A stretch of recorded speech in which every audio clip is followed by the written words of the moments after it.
Enquanto os irmãos estão abrindo, Lucas capítulo 18, Evangelho de Lucas capítulo 18, parábola do fariseu e do publicano, a partir do versículo 9 até o verso 14, é um texto bem pequeno, é uma das parábolas mais curtas de Jesus.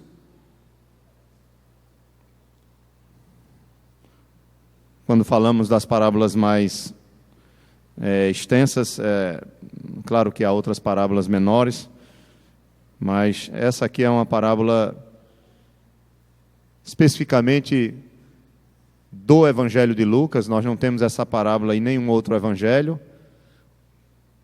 Lucas ele tem essa característica de que várias parábolas só tem nele. Especificamente nesse material que nós estamos aqui separando, que é um material que vai do capítulo 9 até o 18.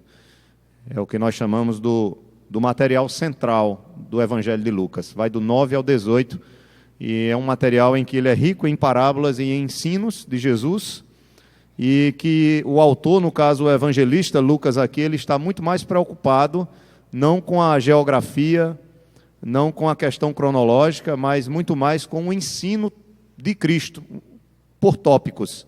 Vocês podem observar que o texto aqui vai trazer uma parábola de um fariseu e de um publicano, e no capítulo 19 a gente já tem a história de Zaqueu, que era o quê? Um publicano. Então ele vai falar da conversão de um publicano, e antes disso ele conta uma parábola. Ele cita uma parábola de Jesus. Então Lucas não está tão preocupado a eventos cronológicos, ou seja, seguindo uma sequência cronológica do ministério de Cristo, mas ele está muito mais preocupado com os temas que Jesus está tratando nesse centrão aqui que os estudiosos costumam chamar, né, a parte central de Lucas, que vai do capítulo 9 ao 18.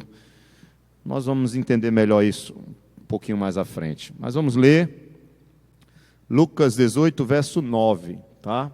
Ao 14. Isso aí, Disson. Propôs também esta parábola a alguns que confiavam em si mesmos, por se considerarem justos, e desprezavam os outros. 2 homens subiram ao templo com o propósito de orar, um fariseu e outro publicano. O fariseu, posto em pé, orava de si para si mesmo, desta forma: ó Deus, graças te dou, porque não sou como os demais homens, roubadores, injustos e adúlteros, nem ainda como este publicano.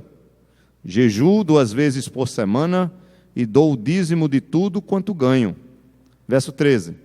O publicano, estando em pé, longe, não ousava nem ainda levantar os olhos ao céu, mas batia no peito, dizendo: ó Deus, sê propício a mim, pecador.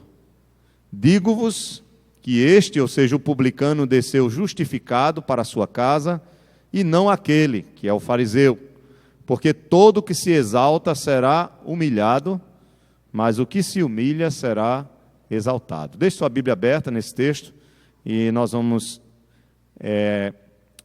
entender o que Jesus está querendo nos ensinar aqui. Vamos orar? Pai, muito obrigado pela tua palavra, que teu Espírito Santo use esse texto para falar ao nosso coração, ao coração de cada uma das pessoas que aqui está, e que saiamos daqui transformados pela tua palavra, ó Deus, exposta a nós pela ação e poder do teu Espírito. Que somente o teu nome seja exaltado. Que a pessoa do pregador, Senhor, seja apenas um instrumento em tuas mãos, e que somente o Senhor e a tua glória seja vista através daquilo que o Senhor tem a nos revelar nessa palavra, ou nos revela nessa palavra. Que o Senhor ilumine nossas vidas e faça com que o nosso coração seja receptivo à tua palavra. Abençoe as pessoas que nos visitam, aqueles que ainda não te conhecem verdadeiramente.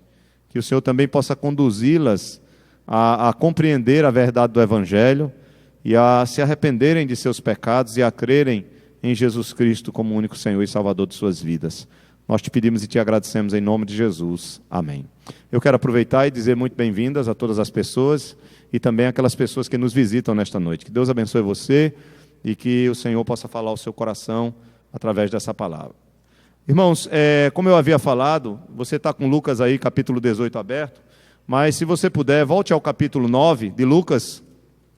Eu queria que você voltasse algumas folhas no capítulo 9, na sua Bíblia, e observasse o que diz o versículo 51 de Lucas 9. Só para você entender onde eu quero chegar. Eu vou ser bem prático, tá? Não vou me deter tanto em pequenos detalhes, não. O que nós vamos aprender nesta noite? O que é que Jesus está querendo nos ensinar através dessa parábola? Quais são as principais lições que o Senhor quer trazer a nós através dessa parábola? Jesus tinha um propósito quando ele falou essa palavra. Quando Jesus citou essa parábola, então ele tinha um propósito específico, uma verdade central a ensinar aquelas pessoas que lhe ouviam. Ele queria trazer uma verdade que seria fundamental à vida daquelas pessoas. Mas antes, só para eu contextualizar você melhor ao que está acontecendo aqui, o versículo 51 de Lucas 9 diz assim: E aconteceu que, a se completarem os dias em que devia ele ser assunto ao céu, manifestou no semblante a intrépida resolução de ir para Jerusalém. Então observe, a partir do capítulo 9, no verso 51, Jesus ele vai começar agora, segundo Lucas, a sua jornada, ou ele toma como resolução ir para onde? Para Jerusalém. Então ele está caminhando para o propósito final da sua vida, que é derramar o seu sangue por nós. Então Lucas, a partir do capítulo 9, ele vai dizer que Jesus começa a sua jornada para Jerusalém, para o fim proposital e específico para o qual ele veio. Agora, do capítulo 9 até o capítulo 18, nós vamos ficar meio que desorientados em relação a essa questão, porque Jesus não vai chegar tão rapidamente a Jerusalém. Ele ainda vai para o ministério dele do retiro, ele passa um período na Galileia, ele vai passar um período na Pérea, que é o outro lado da Judéia, o outro lado do Rio Jordão, para depois chegar em Jerusalém. Então, quando é que acontece esses ensinos por parábolas e outros ensinos que nós temos aqui, entre Lucas 9 e o 18 que nós lemos, onde está a parábola do fariseu e publicano? Provavelmente por trás, ou seja, a questão geográfica é o que menos Lucas se preocupa, mas provavelmente, quando Jesus citou essa parábola, ele poderia estar no seu ministério na Pérea, mas não há tanta certeza. Porque muitas coisas que vão acontecer aqui vão acontecer na Pérea. Por exemplo, ele vai para a casa de Maria e Marta, que moravam numa aldeia próxima a Jerusalém. Então, nós vamos ter Jesus em alguns lugares, e algumas citações que Lucas vai fazer aqui estão relacionadas à Galileia e ao ministério do retiro e ao ministério da Pérea, mas provavelmente a maior parte desses ensinos aqui se deu justamente no ministério da Pérea. Então volte aí para Lucas 18,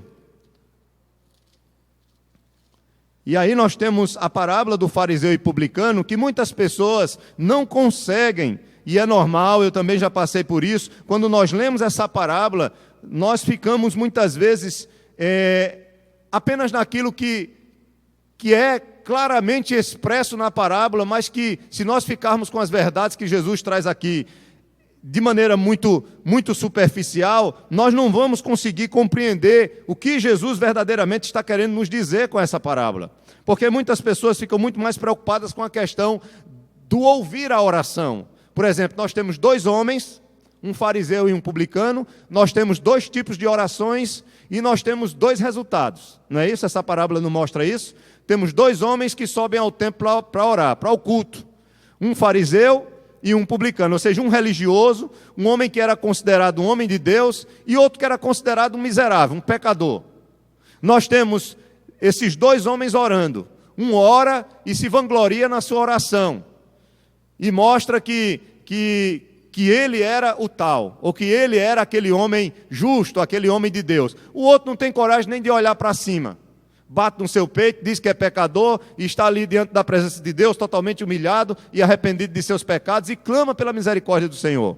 No final nós temos o resultado, e o resultado é, o fariseu, ele desce daquele culto sem ser considerado justo, mesmo ele se achando justo, E o publicano, que não se considerava justo, mas pecador, desce dali justificado. Então, é sobre oração que essa parábola vai nos ensinar? Não. Ela fala sobre oração, mas não é sobre oração que ela vai nos ensinar. É sobre como cultuar a Deus? Em certo sentido, sim. Mas também não é essa a verdade principal da parábola. A verdade principal da parábola do publicano, ou do fariseu e do publicano, é justiça. Essa palavrinha, ela resume o que Jesus está querendo ensinar nessa parábola. Jesus vai falar sobre como alcançar a justiça diante de Deus. O que Jesus vai nos ensinar nessa parábola é como nós podemos ser considerados justos diante do nosso Deus, do nosso Pai. Aí você diz, mas espera aí, o que significa ser justo diante de Deus? É outro problema. Para eu saber o que significa ser justo, eu tenho que me voltar para outros textos que eu não vou abrir aqui, mas eu vou só lembrar a você.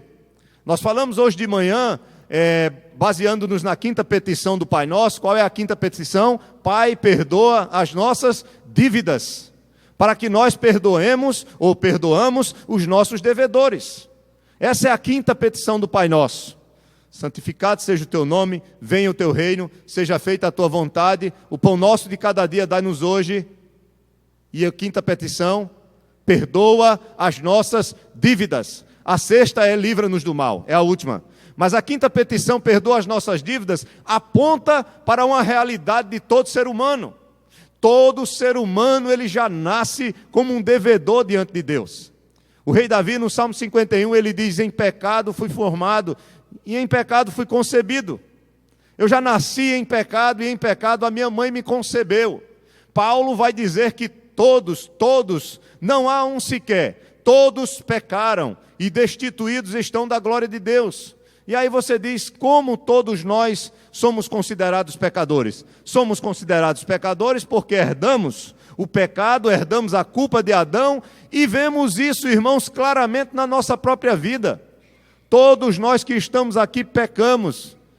E a partir do momento que nós começamos a nos desenvolver como seres humanos, nascemos e crescemos e nos desenvolvemos, e dentro desse desenvolvimento vai surgindo uma possibilidade cada vez maior de pecar. Não só de pecar na prática, porque o pecado não só é o fazer, mas o pecado é aquilo que há no nosso coração, é a nossa própria inclinação, aquilo que é contrário à vontade de Deus. Tudo que é contrário à santidade de Deus é pecado. E o nosso coração, nós já herdamos isso, já nascemos dessa forma, com um coração corrompido, com um coração enganoso, com uma natureza que nos inclina para fazer aquilo que é contrário à vontade do nosso Deus, que é santo, que é perfeito e que é justo.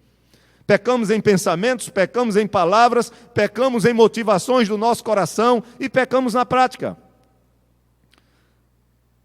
Da criança ao adulto, nós pecamos e pecamos todos os dias. E infelizmente, irmãos, o salário do pecado não tem outro, é a morte, e a morte em todos os seus aspectos. Então nós somos devedores de Deus. Nós, quando nascemos, desde o nascimento, já estamos debaixo dessa culpa, já carregamos essa culpa, e essa é a nossa realidade. Então, se eu sou culpado, então diante de Deus eu não sou o quê? Justo. O justo é aquele que não tem nenhuma culpa diante de Deus. O justo é aquele que não pode ser condenado por Deus, pelo fato de que ele é alguém que está livre dessa culpa. Sobre ele não pesa mais a culpa, não pesa mais a ira de Deus, ele não pode ser mais condenado. E aí eu pergunto, quem é que pode chegar a essa condição por sua própria força? Quem é que pode, diante de Deus, chegar diante dele e dizer, eu, pelas minhas obras e pela minha obediência, eu me considero um justo diante de ti? Naquele grande dia, no dia do juízo, quando eu estiver diante de ti, como foi cantado aqui, todo joelho se dobrará e toda língua confessará que ele é o Senhor. Toda língua, todo ser humano, crendo ou não, naquele grande dia vai confessar Jesus Cristo e vai dizer que ele é o Senhor. Porque ele foi exaltado como homem, como Deus ele já era, mas como homem ele foi exaltado sobre todas as coisas por causa da obra que ele realizou por nós. Paulo vai falar sobre isso em Filipenses capítulo 2, a partir do verso 5. Mas o que eu quero que você entenda, meu irmão e minha irmã, é que nós já nascemos em pecado. E por causa do pecado somos considerados devedores, merecedores da punição, culpados diante de Deus. Abra sua Bíblia em Romanos, Lucas 18, deixe marcado aí. Mas vá para Romanos comigo. Essa foi a compreensão de Paulo que nos traz uma luz. Capítulo 3 de Romanos, versículo 9.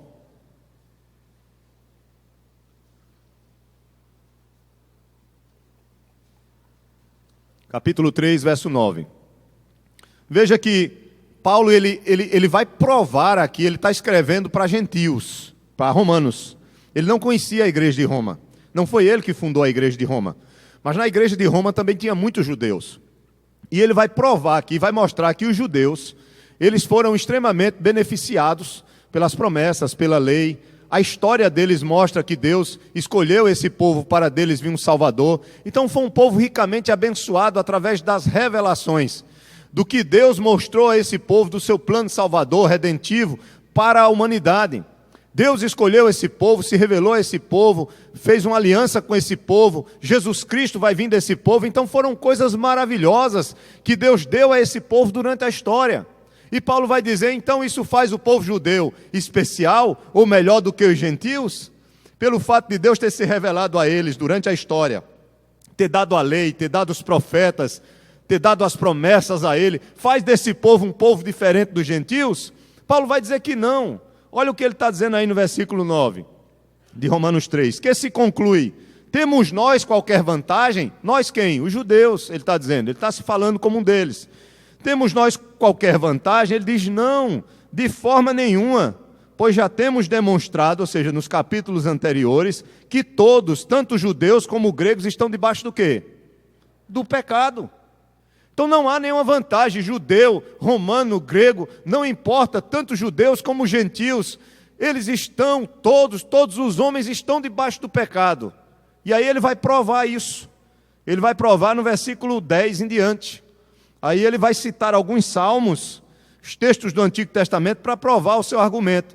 No verso 10 ele diz, como está escrito, não há justo, nenhum sequer, não há quem entenda, não há quem busque a Deus, todos se extraviaram, a uma se fizeram inúteis, não há quem faça o bem, não há nenhum sequer. Aí ele vai dizer por quê? Aí ele vai citar outro texto do Antigo Testamento.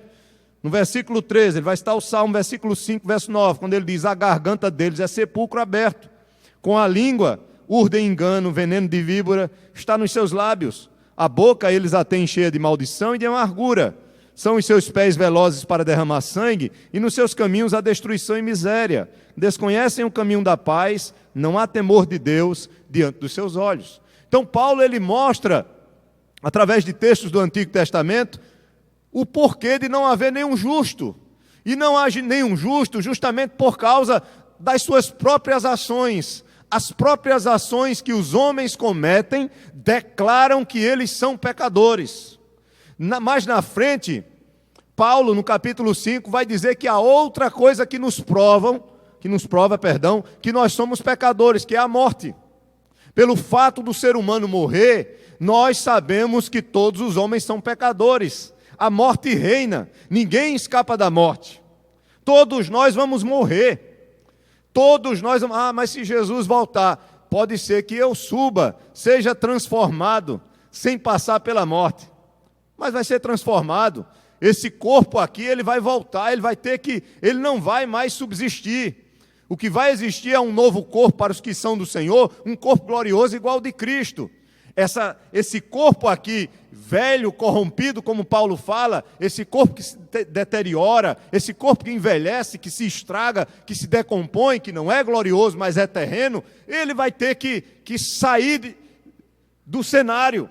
Para viver num novo céu e numa nova terra para sempre com o Senhor, é necessário que haja ressurreição. E o meu corpo seja semelhante ao de Cristo. Isso é muito claro na palavra de Deus. Então todos nós não temos como escapar, já nascemos como pecadores, carregando uma culpa que nós herdamos do nosso pai que nos representava, Adão, e debaixo da ira de Deus. Paulo vai dizer, escrevendo aos Efésios, que nós somos filhos da desobediência e por causa disso filhos da ira. Em Efésios capítulo 2, do 1 ao 3, ele vai mostrar que andávamos conforme o Deus desse século, que é Satanás, o príncipe da potestade do ar. Ele vai dizer que nós fazíamos a vontade dos nossos pensamentos e da nossa carne. Ele vai dizer que nós éramos, por natureza, filhos da desobediência e da ira. Então não há, irmãos, ninguém que escape dessa realidade de pecado. Paulo diz: todos, não importa, judeus, gentios, em Romanos 3, verso 9, estão debaixo do pecado. Se você não entender isso, você não entenderá a mensagem do Evangelho. Você não entenderá o porquê de Jesus Cristo vir morrer na cruz por você. Se você não entender o mal que o pecado causou na vida humana, você não compreenderá o bem da salvação de Cristo para cada um de nós. Por isso que nós não concordamos com aquele tipo de pregação que começa dizendo: Jesus te ama, e só fica nisso. Jesus te ama, e a pessoa diz: está certo, ele me ama, legal, tudo bem. É bom saber que alguém nos ama, né? Ah, Jesus te ama, e a pessoa diz: está certo, Jesus me ama, tudo bem. Jesus é o teu salvador, ele vai dizer de quê? Ele me salva de quê? De que ele me salva? De que ele é meu salvador? Se ele não entender o que é o pecado e a sua condição diante de Deus, ele não compreenderá a verdade do Evangelho, irmãos. Essa parábola vai nos mostrar isso. Essa parábola vai nos mostrar 3 verdades que revelam para nós claramente o Evangelho da salvação. Vamos ver como é que se dá. Lucas capítulo 18. Eu vou só explicar a vocês a parábola, depois eu aponto as 3 verdades. Vai ser bem prático. Lucas capítulo 18, verso 9, a parábola do fariseu e do publicano.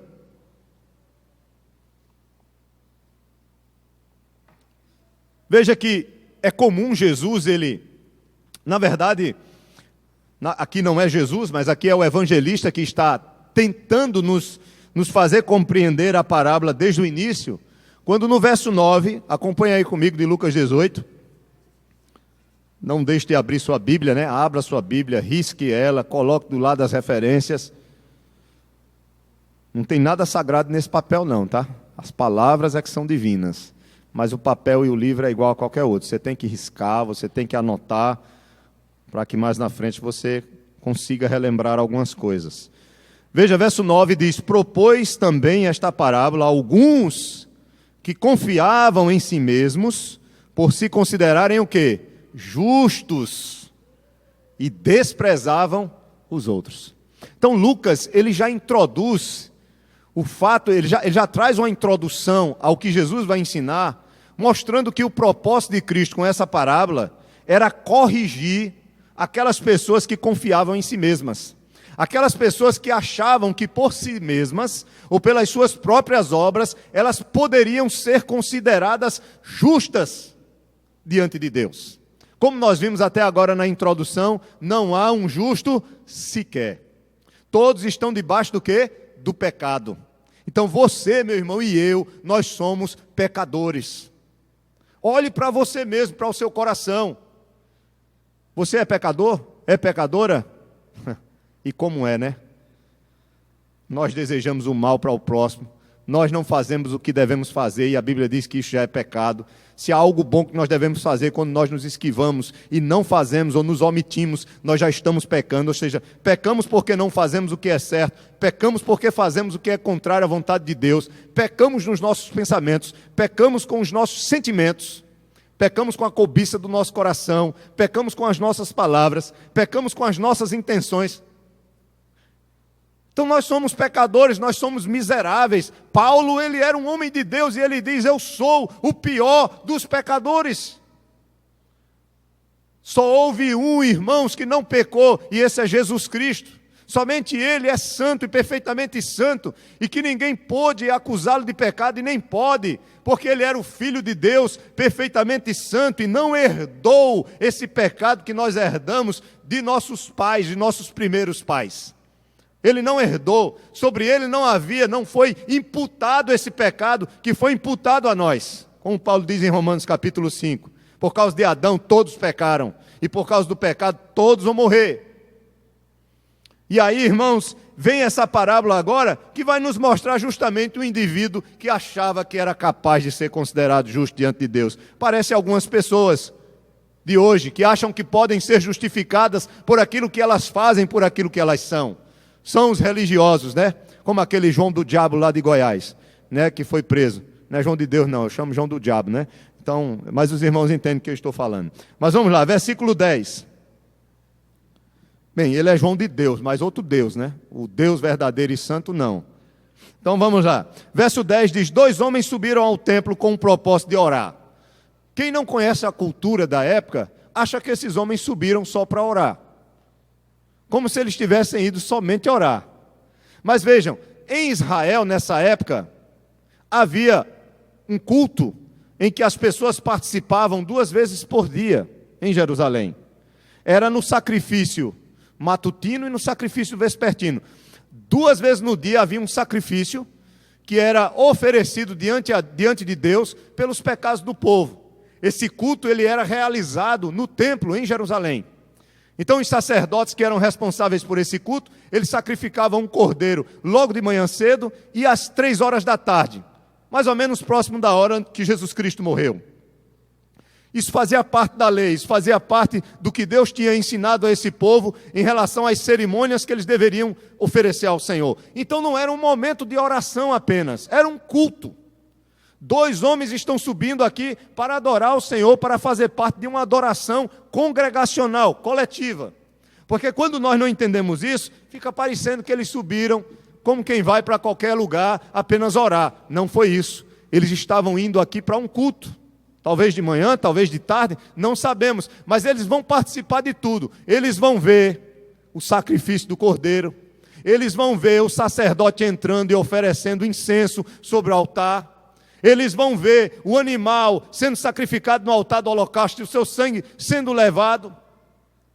Eles vão ver também o momento de oração que é feito e realizado depois do sacrifício. Eles vão adorar a Deus com salmos. Então é um culto completo. E aqui o texto é interessante. Observe como começa no versículo 10. 2 homens subiram ao templo com o propósito de orar. Qual foi o primeiro? O fariseu. E o segundo, um publicano. O fariseu, não vou entrar em detalhes, era um dos homens mais respeitados na época de Jesus em termos religiosos. Não vou dizer o nome da igreja não, que eu poderia dizer, é como um crente da igreja tal, hoje, não é? É como o crente da igreja batista independente, da igreja batista Ebenezer, todo bonito, todo alinhado, todo arrumado, né? O fariseu, ele era um conhecedor profundo das escrituras. Paulo era fariseu, ele era um homem temente a Deus, que procurava cumprir a lei, muitos deles até mais do que a lei dizia. Eles eram extremamente exigentes, e eu posso até dizer exagerados, sabe? Aquele religioso chato, extremamente legalista, aquele camarada ou aquela mulher que é preso muito mais às questões externas da religião, que se preocupa muito mais com o que é externo, com o que é aparente, a maneira como ora, a roupa, aquilo que vai chamar a atenção do povo. É aquele crente que está muito preocupado com o que os outros vão ver em si, da sua religiosidade, mas por causa de si mesmo, e não por causa de Deus. Ele está muito mais preocupado dele ser visto como que ele quer ser visto, do que com a glória do Deus que deve ser exaltado em sua vida. Na verdade, ele está procurando a glória para ele.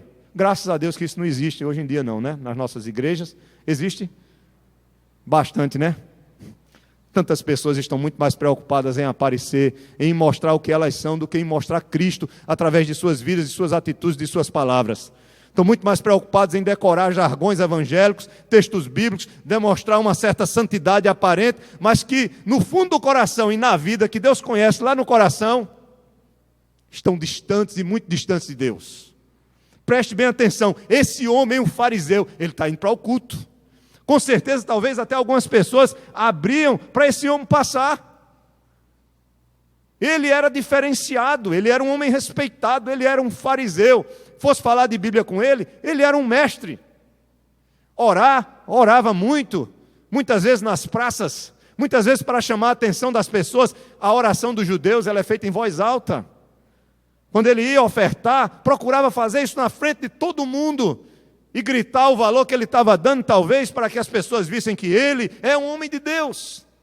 Olha a oração desse homem, irmãos. Veja aqui, que eles subiram para o culto. Quem é que sobe primeiro? O fariseu. Pelo menos na parábola aqui está o fariseu e o outro que é um publicano. Quem é o publicano? O publicano é aquele fiscal que trabalha para a prefeitura, só que, sabe aquele fiscal? Só que esse fiscal aqui, ele era um traidor, porque esse fiscal, ele era judeu e ele trabalhava para Roma. Olha que problema.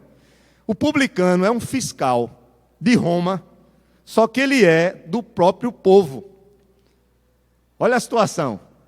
É como se, vou dar um exemplo, se um país dominasse o Brasil,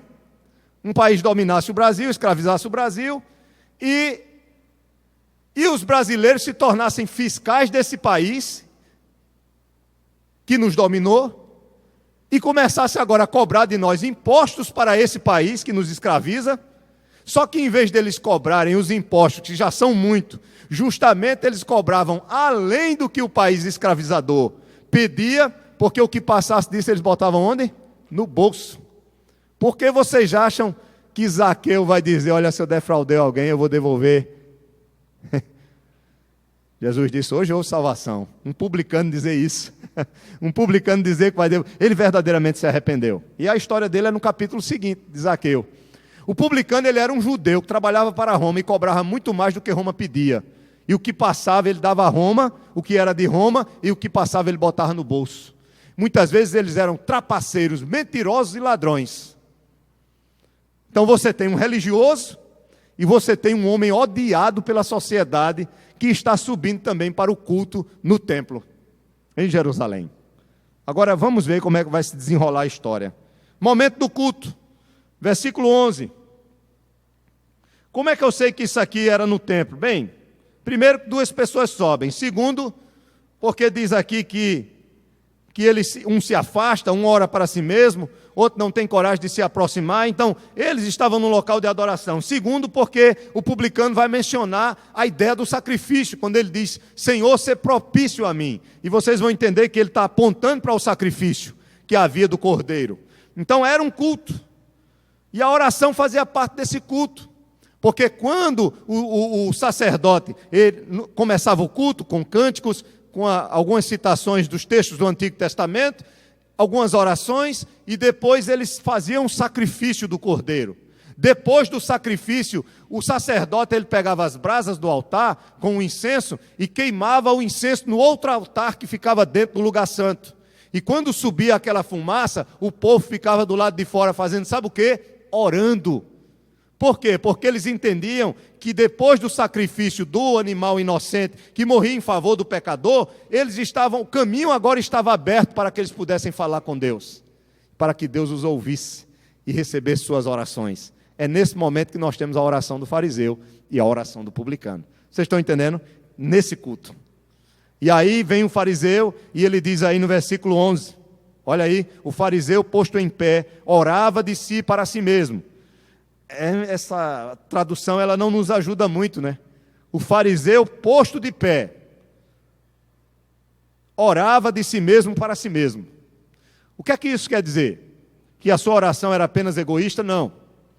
Isso quer dizer que ele estava isolado, totalmente sozinho. Eu não sei se algumas versões trazem, ele orava sozinho. Esse é o propósito principal do texto.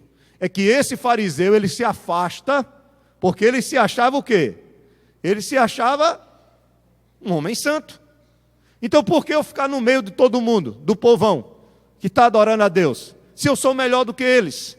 Vocês estão entendendo a postura desse homem? Se eu sou melhor, se eu sou justo, se eu faço mais do que essas pessoas, por que eu estar no meio delas? Então ele se afasta, ele se isola, era um culto congregacional, mas ele se isola e ele começa a sua oração. A sua oração, irmãos, é uma declaração de uma incompreensão da sua própria condição de pecador. Ele diz aqui, ele começa a oração dizendo, ó Deus, veja, graças te dou porque não sou como os demais homens. Já pensou? Ele agradece a Deus porque ele se acha muito melhor do que os demais homens.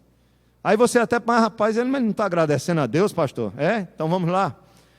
Ele diz, essa oração aqui é em voz alta, viu gente? Provavelmente em voz alta.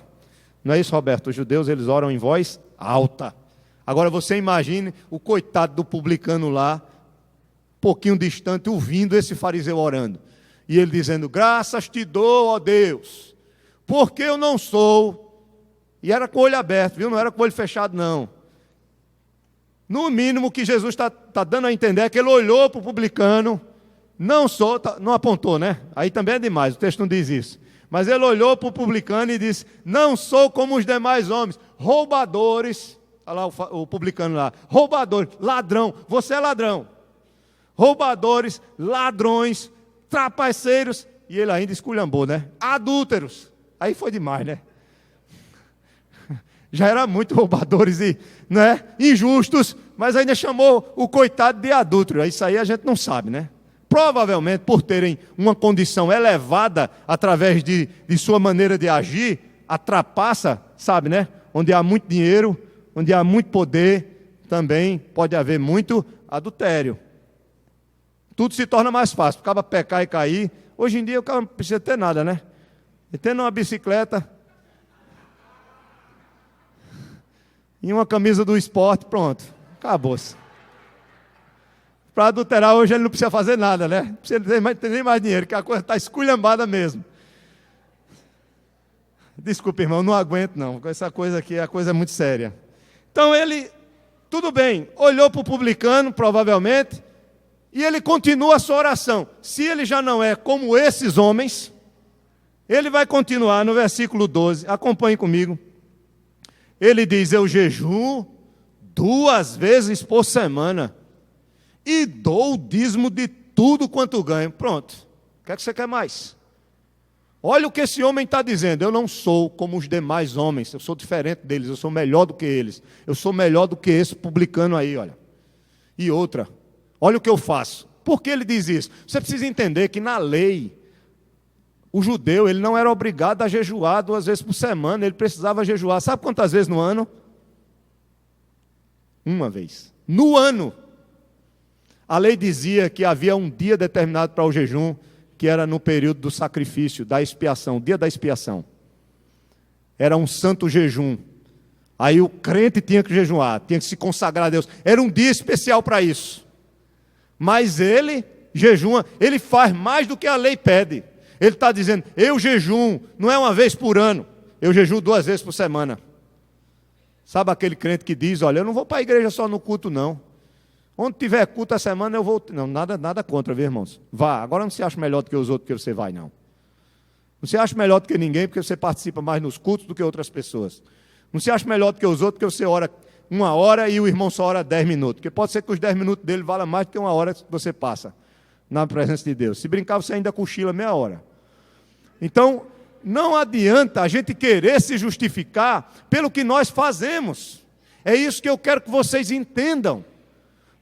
Olha, Jesus está tentando mostrar aqui que nenhum homem pode se considerar justo pelo que ele faz diante de Deus, porque, irmãos, nós somos como trapo de imundícia, como diz Isaías. As nossas obras, elas não significam nada para Deus, se essas obras não estiverem sendo feitas para a glória dEle e por intermédio de Jesus Cristo. São meramente obras e não servirão para nos livrar do juízo do Senhor. Então esse fariseu, ele diz, eu dou o dízimo de tudo. Havia também limitações em relação ao dízimo no Antigo Testamento. Por isso que Jesus vai dizer, vocês dão dízimo de tudo, até do coentro. Mas vocês deixam de lado aquilo que é mais importante na lei, que é a misericórdia, que é o amor. Vocês são literais e vocês ultrapassam até o que a lei diz. Ultrapassam para chamar a atenção para vocês mesmos, porque na religião de vocês, vocês são os próprios deuses. Mas vocês negam o fundamento principal da lei, ou a lição principal da lei, que é amar a Deus acima de todas as coisas e amar o próximo como a si mesmo. Vocês estão entendendo? Então, Jesus propositalmente coloca a figura do fariseu. Agora vamos para o publicano, versículo 13. E aí eu trago no final Pelo menos 3 lições que o Senhor nos ensina aqui. Versículo 13, está lá o publicano, estando em pé também, era comum, eles ficavam em pé no momento do culto. Só que a atitude dele era totalmente diferente. Primeiro, ele fica sozinho, mas por outro motivo. O fariseu, ele se isolou porque ele se achava melhor. O publicano, ele se isolou porque ele se achava o pior. Vocês estão entendendo a diferença? Enquanto o fariseu chama a atenção para si no seu isolamento, ele chama a atenção para si, o que esse publicano não queria era chamar a atenção para si, porque ele não se considerava digno de estar no meio daqueles que eram chamados povo de Deus. Então diz o texto aqui no verso 13, o publicano estando em pé longe, ele não ousava nem ainda levantar os olhos ao céu, mas batia no peito dizendo, ó Deus, sê propício, ou seja, faz expiação por mim, pecador. Sabe qual é a postura que ele está tomando aqui? Era comum, é claro, era mais comum entre as mulheres, eu estava fazendo uma pesquisa sobre isso. E o autor, ele diz que naquela região é mais comum as mulheres fazerem isso. As mulheres baterem com as 2 mãos no seu peito, quando estão extremamente angustiadas e sofrendo. A atitude desse fariseu é essa, ele cruza as mãos e ele começa a bater no peito de cabeça baixa, porque ele não tem coragem de levantar os olhos para o céu e clamar a Deus como alguém que tem direito, não, pelo contrário. A atitude de bater no peito só aparece esse gesto 2 vezes na Bíblia. A primeira é aqui e a segunda é na crucificação. Quando as pessoas estão enxergando o sofrimento de Cristo, vem a morte de Cristo e saem dali batendo no peito. Por causa daquela cena horrível, daquele sofrimento que o Senhor passou diante deles. Então, é uma atitude de extrema angústia, de arrependimento, de sofrimento pelo que fez. Ele está batendo no seu peito, não eleva os seus olhos ao céu e clama a Deus para que Deus faça propiciação, ou para que Deus faça uma expiação por ele, ou aplique a obra da expiação na sua vida. Ele está dizendo, Senhor, faz com que esse ato que está acontecendo, esse animal que está morrendo aqui no altar, que o sangue dele seja colocado sobre mim, ser propício, ou seja, faz expiação por mim, que esse sacrifício sirva, tenha utilidade para os meus pecados. Vocês estão entendendo a diferença? E a parábola termina justamente com a inversão. Subiu o fariseu, subiu o publicano. A parábola termina dizendo, desceu o publicano. E aí desceu o fariseu. Terminou o culto, está aí no versículo 14. Digo-vos que o publicano, ele desceu, Jerusalém era num alto, justificado para a sua casa, e não aquele, porque todo que se exalta será humilhado, mas o que humilha será exaltado. E aí eu quero aproveitar esse texto que aparece várias vezes na Bíblia. Eu não falei, mas quando ele diz ser propício, porque a ideia aqui é de que Deus aplique o resultado do sacrifício em favor dele, porque a palavra propiciar, ou ser propício, é a mesma palavra que é usada para expiar. É a mesma palavra. Por isso que eu queria que vocês entendessem que o contexto em que ele está é um contexto de culto. Não é um contexto apenas de orar, ele subiu para orar, mas ele está no culto.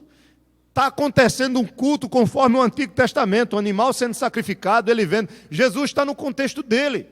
O templo ainda não tinha sido destruído, Jesus Cristo ainda não tinha morrido. Então as pessoas estão entendendo, os fariseus que estavam ouvindo essa mensagem de Jesus, estavam entendendo o que Jesus estava dizendo. Vocês que querem se justificar pelas suas próprias obras, pelo que vocês fazem, pela sua religiosidade, vocês não são justificados diante de Deus. Porque só pode alcançar a justiça de Deus aquele que Deus justifica, e não aquele que quer se justificar pelo que faz diante dele. E outra, para ser justificado por Deus, nós vamos ver que é necessário a questão do sacrifício e da humilhação ou do arrependimento para abraçar esse sacrifício. Eu quero terminar essa parábola, e aí eu vou trazer as lições, pelo menos 3 lições dela, com o verso 14, que muitas pessoas citam esse texto para falar da vida social, irmãos, para falar de uma determinada exaltação diante dos homens. Tem pessoas que dizem, eu recebi uma promoção no meu trabalho. Eu era faxineiro, mas agora eu sou gerente. Está escrito: os humilhados serão exaltados. Meu filho, Deus não está falando sobre isso, meu filho. Que pode acontecer o contrário. Você pode ser gerente, se tornar zelador. E mesmo assim você pode ser exaltado diante de Deus. A palavra ser exaltado não é que Deus vai colocar você acima dos homens. Não é isso que Jesus está ensinando. Jesus não está ensinando aqui que você vai ser melhor e vai ser considerado melhor do que os outros. Jesus não está dizendo aqui que você vai ser exaltado porque você vai ter mais dinheiro do que os outros. Porque muitas pessoas pegam esse texto e trazem para a questão material, né? Está escrito, meu irmão. Olha, os que se exaltam vão ser humilhados. Mas se você se humilhar, olha, Deus vai te exaltar. Deus vai fazer com que você prospere. Não é isso que o texto está dizendo. Aqueles fariseus estavam entendendo o que Jesus estava falando. Quando Jesus diz ao que se exalta é humilhado por Deus, e o que é humilhado é exaltado, ele está falando em relação à presença do Senhor. Aqui nós temos homens no culto, num culto de adoração. Aqui não está falando de dinheiro, aqui não está falando de posição diante dos homens, mas aqui está se falando de comunhão com Deus. Aquele que se humilha diante de Deus, Deus o exalta, ou seja, Deus o chama para próximo de si, Deus o traz para perto de si, porque só tem um que é exaltado, só tem um que está acima de todas as coisas, e é Ele. E quanto mais perto nós nos tornamos dEle, mais exaltado também nós seremos. Vocês estão entendendo isso? Quanto mais próximo dele, na minha vida de comunhão, de oração, de conhecimento das Escrituras, de obediência, isso é que significa ser exaltado. Não é eu ser melhor do que o meu irmão que está na minha esquerda, do meu irmão que está na minha direita. Não é eu ter mais dinheiro do que outra pessoa. Não é eu ter uma posição de autoridade. Eu era prefeito, agora eu sou governador. Eu era alguma coisa, agora eu já sou presidente de tal empresa. Não é essa exaltação, isso não é exaltação, irmãos, isso faz parte da vida. Esse tipo de exaltação não é a exaltação que Jesus Cristo está falando aqui. A exaltação que Jesus Cristo está falando aqui é o fato de você e eu sermos acolhidos à presença de Deus, estarmos mais próximos dEle, mais firmes com Ele. Isso é ser exaltado espiritualmente falando. Vocês estão entendendo? E quem saiu exaltado aqui? Foi o fariseu, porque o fariseu foi perdoado, o fariseu foi restaurado na sua comunhão com Deus, o fariseu saiu dali com seu coração aliviado. O publicano, fariseu aqui está fora, né? Esqueça o que eu falei. O publicano saiu daqui na presença de Deus, o publicano saiu perdoado, o publicano saiu com a sua comunhão restaurada, e o fariseu, que era aquele homem que se achava justo, ele saiu dali vazio, sem nada, sem o perdão de Deus, porque ele achava que não precisava. Interessante que nas orações dos judeus, eles começam com agradecimento, depois eles vêm, eles louvam a Deus pelas suas bênçãos, eles agradecem a Deus, e eles pedem, fazem petições por si mesmo e pelo outro. Esse homem, ele não pede nada. Esse fariseu aqui, ele não pede nada, ele só fala de si mesmo. Ele diz o que ele é e o que ele faz, então ele não precisa de nada, ele é o tal. Mas o publicano, ele é humilde, ele é quebrantado, e ele está buscando verdadeiramente o perdão de Deus. Ele sabe que só há um que pode justificá-lo, só há um que pode livrar da culpa do pecado, que é Deus. Por isso que Jesus Cristo nos ensina a orar e a pedir: Pai, perdoa as nossas dívidas. Somente Ele pode nos perdoar. Quais são as verdades, de modo geral, que eu posso entender com esse texto, com essa parábola de Jesus Cristo? Primeiro, que é impossível que o homem se torne justo diante de Deus, quando a base da sua justiça são suas próprias obras. É impossível, irmãos. Nós vimos que Paulo diz: não há um justo, sequer não há quem faça o bem. No verso 23 de Romanos 3, ele diz: todos pecaram e destituídos estão da glória de Deus. Não há, irmãos, um justo sequer. Não há. Você jamais pode se assegurar da sua salvação baseando-se na sua própria obra. A segunda verdade que eu aprendo nesse texto é que a justiça, ou seja, ser livre da culpa do pecado, ser livre da condenação, que está sobre mim, da ira de Deus que está sobre mim, porque eu sou pecador, só é possível se Deus nos der essa justiça por meio do sacrifício expiatório. Deus ser propício a mim, porque eu sou pecador, era a oração do publicano. O publicano, ele entende que ele pode orar a Deus e clamar a Deus para Deus perdoar o seu pecado, Deus se voltar para ele e lhe dar o perdão, porque um animal inocente estava morrendo pelos seus pecados ali naquele momento. João Batista olhou para Jesus Cristo e diz: eis o Cordeiro de Deus que tira o pecado do mundo. Quando Jesus Cristo vai à cruz do Calvário, Ele é o inocente que está morrendo por mim e por você. São os meus pecados que são lançados sobre Ele, e a ira de Deus que é destinada a mim cai sobre Ele. É Ele que derrama o seu sangue. E é por causa dEle e da obra dEle que Deus vem e me perdoa. A partir do momento que, é a terceira verdade, que eu reconheço que sou pecador, e me aproximo de Deus com um coração quebrantado, reconhecendo meus pecados e entendendo que para eu ser perdoado não depende apenas do que eu faço, mas depende do que Ele faz na minha vida por meio de quem? De Jesus Cristo. É o que o publicano fez. Ele se aproximou de Deus. O rei Davi, ele diz que Deus, ele não quer holocaustos, mas ele quer um coração contrito e quebrantado diante dele, ele não desprezará. É quando eu reconheço que sou pecador, entendo a função do sacrifício ao meu favor e abraço esse sacrifício pela fé e ao mesmo tempo com um coração completamente arrependido pelo que eu fiz. Somente aqueles pecadores que se aproximam de Deus com arrependimento, consciência de sua incapacidade de alcançar a justiça por si mesmos e fé na salvação dada por Deus através do sacrifício expiatório, é que são verdadeiramente justificados. Foi isso que Pedro disse aos pecadores que estavam ouvindo a primeira pregação da igreja na descida do Espírito Santo, em Atos capítulo 2. Eu vou ler esse texto e vou ler Romanos para a gente terminar. Atos capítulo 2, depois que Pedro prega e mostra que Jesus Cristo é o Salvador, aqueles homens no verso 37, ouvindo a pregação de Pedro, eles fazem a seguinte pergunta. Atos 2, capítulo 2, verso 37. Ouvindo eles estas coisas, compungiu-se-lhes o coração e perguntaram a Pedro e aos demais apóstolos, dizendo: que faremos, irmãos?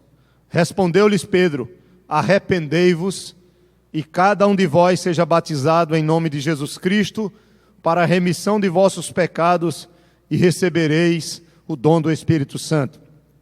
Pois para vós outros é a promessa, para vossos filhos e para todos os que ainda estão longe, isto é, para quantos o Senhor nosso Deus chamar. Com muitas outras palavras deu testemunho e exortava-os dizendo: salvai-vos desta geração perversa. Então os que lhe aceitaram a palavra foram batizados, havendo um acréscimo naquele dia de quase 3.000 pessoas. Quando você vai para Romanos 3, se você passar o livro de Atos, você encontra Romanos, e se você for para o capítulo 3, onde nós lemos aí na primeira parte, do verso 9 ao verso 18, que não há nenhum justo, porque todos estão debaixo do pecado. A única maneira de haver a justificação, Paulo vai mostrar a partir do verso 19, mas eu quero ler com você a partir do verso 21. Em Romanos 3, verso 21, Paulo diz: mas agora sem lei se manifestou a justiça de Deus, testemunhada pela lei e pelos profetas. Justiça de Deus mediante a fé em Jesus Cristo, para todos e sobre todos os que creem, porque não há distinção, pois todos pecaram e carecem da glória de Deus. Olha aí, sendo justificados, ou seja, considerados livres da culpa, perdoados por Deus, gratuitamente por sua graça. É Ele quem faz. mediante o quê? A redenção, ou seja, o resgate, o preço que foi pago. Redenção é um preço que é pago para salvar um escravo, para livrar um escravo da sua condição de prisão. Então, a redenção que há em Cristo Jesus, a quem Deus propôs no seu sangue, como o quê? Propiciação, aquele que morre, o inocente morrendo em favor do pecador, como propiciação, sangue que vai nos cobrir do nosso pecado, mediante a fé, para manifestar a sua justiça. Que justiça, irmãos? Porque em Cristo, Deus está punindo o seu pecado e o meu, não há como escapar. Então, Deus vai me salvar e vai me perdoar, mas o meu pecado não é punido não. Irmãos, o salário do pecado é o quê? A morte. Se não sou eu que morro eternamente por causa dos meus pecados, alguém morreu por mim, e só houve um que poderia assumir o meu lugar e morrer em meu favor, porque ele não tinha pecado, e ele cumpriu as exigências da lei, e ele sofreu a punição que era devida a mim, que é Cristo. Então, se ele não for aquele que assume a minha culpa e paga pelos meus pecados, o que eu falei hoje de manhã e repito, quem é que vai pagar pela sua própria culpa e pelos seus pecados? Quando chegar no dia do juízo, se eu não tiver Cristo, sobre quem vai ser derramada a justiça de Deus? Sobre mim mesmo. Vocês estão entendendo? Por isso que Paulo está dizendo, olha, Deus revela a sua justiça em Cristo. Por quê? Porque os seus pecados, eles não são perdoados de maneira injusta ou impunemente, não. Você recebe de graça o perdão, mas alguém teve que pagar por ele, e pagou um alto preço. O Pai derramou a sua ira sobre seus pecados na pessoa de Cristo. Você recebe de graça aquilo que alguém pagou por você. A justiça de Deus é revelada em Cristo. Por isso que nós devemos, irmãos, ter consciência sobre a nossa condição e sobre a justiça de Deus, para entender quão maravilhosa e tremenda foi a obra do nosso Salvador. Então, quais são as 3 verdades da parábola? Primeiro, ninguém pode ser justificado diante de Deus pelas suas próprias obras. Senhor, eu faço isso. Eu não bebo, eu não fumo, eu vou para a igreja de todo jeito, uma vez ou outra, eu faço minhas orações, eu sou um crente, eu sou um salvo. Se você acha que ser crente é não beber e não fumar, né? Então tá ruim. Porque na Noruega tem um bocado de crente fumando, cada cachimbo charuto desse tamanho. Parece o cachimbo da paz, né? Na Alemanha, em todo canto, você vê os crentes fumando. E tem crente que fuma e vai para o céu, pastor? Se ele for um nascido de novo, vai. Agora que ele pode morrer de câncer, pode. E muito cedo. Não é verdade? Irmão, ser crente não é fumar e nem beber, não. Agora eu não estou dizendo aqui para você sair daqui e comprar uma garrafa de vinho e de cachaça para você beber, não. Não me interprete mal, não. Ser crente não é isso. Ser crente é entender que você está perdido sem Jesus Cristo, de que você, sem Cristo, você morrer nessa condição, você estará eternamente condenado. É você entender que você é um pecador e que o nosso Deus é santo e que Ele vai punir o nosso pecado. Se você tem Cristo, seus pecados, eles são lançados na conta dEle. Se você não tem Cristo, seus pecados serão cobrados de você mesmo. Essa é a verdade do Evangelho. Então, Jesus está dizendo, olha, vocês se acham justos? Vocês que são fariseus, vocês não são. Porque todos são pecadores, não há um justo sequer. Segundo, você quer ser justo? Então não olhe para si mesmo, nem olhe para a sua obra. Olhe para quem? Para o sacrifício. Olhe para Jesus Cristo. Eu sou o caminho, a verdade e a vida. Ninguém vem ao Pai, a não ser por mim. Terceira verdade, somente aqueles que se arrependem e creem no sacrifício e abraçam isso para as suas vidas, vão receber a justificação que é dada por Deus. Você que está aqui nesta noite, eu quero chamar a sua atenção para que a partir de hoje você reconheça a sua condição diante de Deus. Se você não tem Cristo como teu Cordeiro, como teu Salvador, você estará perdido. Não ache que a garantia é uma carteira de igreja, é um terno que você bota, é um vestido comprido. Isso pode significar alguma coisa? Pode, mas também pode não significar nada. Fazer uma oração aqui, participar de uma igreja, de um coral, pregar a palavra, ser pastor, ser qualquer coisa, estar envolvido em alguma coisa, isso não quer dizer nada. É a sua consciência de quem você é e de quem é teu Salvador. Você precisa dele. Não há salvação fora de Cristo. E eu quero dizer a você, enquanto é tempo, que você possa se arrepender dos seus pecados e clamar ao Senhor, como esse publicano: Senhor, aplica a obra de Cristo na minha vida e me limpa dos meus pecados. Porque enquanto há vida e Jesus Cristo não voltar, Ele está aqui como teu Salvador. Ele diz: eu não vim o mundo para julgar, mas sim para salvar. Mas Ele fala desse tempo até a sua segunda vinda, porque virá um momento em que Ele virá pela segunda vez, aí será o período do juízo. Então, enquanto você está vivo e viva, há tempo para você se arrepender de seus pecados e ter Jesus Cristo como teu Salvador. Que Deus abençoe sua vida, em nome de Jesus. O que é necessário para eu ser um justo? Crer em Cristo como seu Salvador e arrepender-se dos seus pecados. Deus nos abençoe.